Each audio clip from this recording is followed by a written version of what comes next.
Everyone, John Moran here with Solutions 8, and today we're going to be discussing how to develop a keyword strategy for SEO using Google Ads.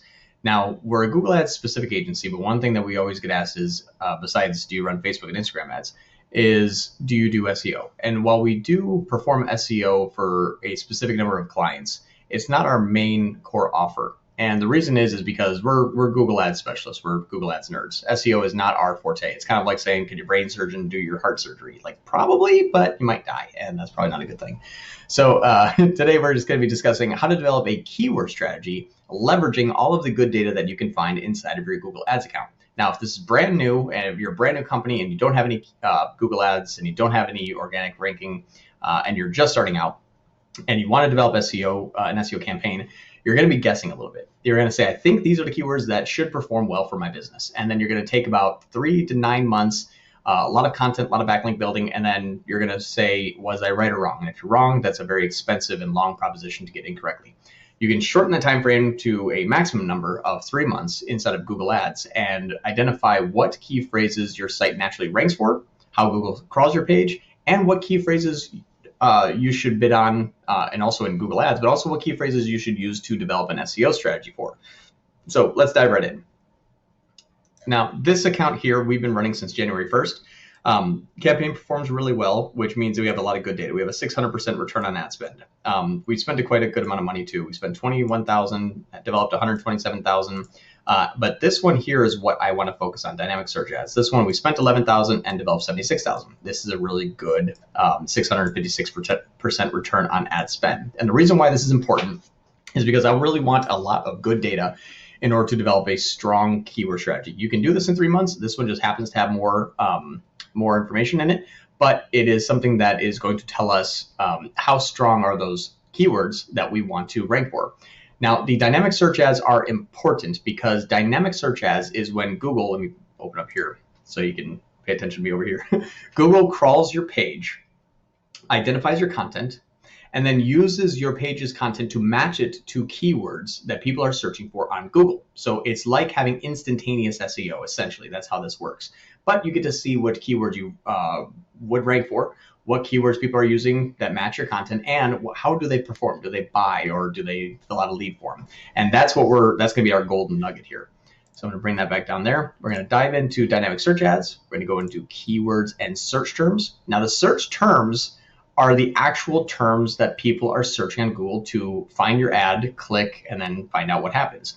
Now, you're going to see a weird little blur bar here. This is just because I've excluded branded terms so that those don't mess up.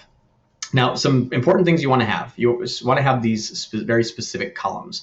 You want to have at least your clicks, impressions, conversions, cost per conversion, conversion rate, cost, conversion value, and conversion value by cost. Now, there's a lot here, but as long as your Google Ads looks like this, you'll have the information I'm about to teach you. You can also do this inside of a normal campaign. The only difference between a normal campaign and a dynamic search ad is we get to choose the keywords we like to test. Dynamic search ads, Google gets to choose the keywords that they would like to test.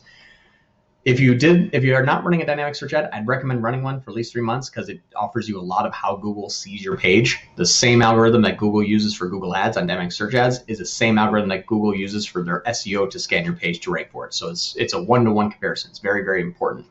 And if you look here, I want to have the most amount of clicks and impressions descending so that I can see that if I were to rank for that keyword, is it a popular search term? I don't really want to put a lot of emphasis on Alderwood smoked sea salt because we had a 30% click-through rate, which is great, but the impressions were not that high. So I want to look at what was the most popular search term. How did my search term here perform? And is it one that I should go after for an SEO strategy? And here's some quick tips. This Sherpa Pink Himalayan salt, you'll see it twice here because it actually had 2 different match types. But if you combine it, there's 188 clicks and about 800 and so on, 820-ish impressions. Now, while that didn't have the highest amount of impressions, it did have the highest amount of clicks. And you can see that I have a 651% return on ad spend and a 2,700% return on ad spend. So we spent 62 plus 55. So let's just say 120 bucks and made like $2,000. Awesome. This is a really high quality keyword. And what you'll notice is this long tail, Sherpa Pink Himalayan salt. Long tail key phrases like that are going to not be as competitive as you would say smoke salt. Smoke salt, a lot more impressions, a lot more clicks, but a lot more competition, longer path to success. You can see here that this smoke salt did get a lot of impressions and clicks, but our return on ad spend was only 200%. While doubling your money is good, it's not something that maybe I would say is a priority and develop my list of going after smoke salt. You want to look at what has the best performance, also with a side of a high amount of impressions and clicks. So if you're ranking in order, Sherpa Pink Himalayan Salt would be my first one. The smoked salt right here, this one did 280, this one did 195, maybe not yet. Smoked sea salt is a lot better than the smoked salt. This one seems to be more relevant. I did have over 1,100 impressions and 64 clicks. I did have a 7.81% conversion rate. I spent $63, made 237. Another one, that'd be my number 2. And what you want to look at is, of these here, something that has at least a couple hundred impressions and a good amount of clicks, rank them in order of what the conversion value by cost is, and then use that as your priority list. You want to have about 5 to 10 keywords that you want to rank for organically, and then Google will simply just rank you for a bunch more after that. But this is a way to develop a strategy about what keywords I would like to target. Bring this up here. This was a way to say, what keywords does Google see on my site? How do they perform when I rank well for them organically or even in paid? And is that something that is relevant to my business and the future of my company? So again, running dynamic search ads for a few months, getting great search terms, getting great data, getting great competitive metrics, getting great volume, and getting great results. And the best part about this is this campaign has a 656 or 680% return on ad spend. So we actually made more than 6 times our money back while we were identifying what keywords we should go after in a SEO campaign. So we got paid to learn how to make more money. So good stuff. This is John Moran with Solutions 8. If you like this video, please like, comment, share, subscribe. If you have questions, drop them in the comments down below. I go through and answer any of them that I see. And yeah, I really appreciate your time. Thanks.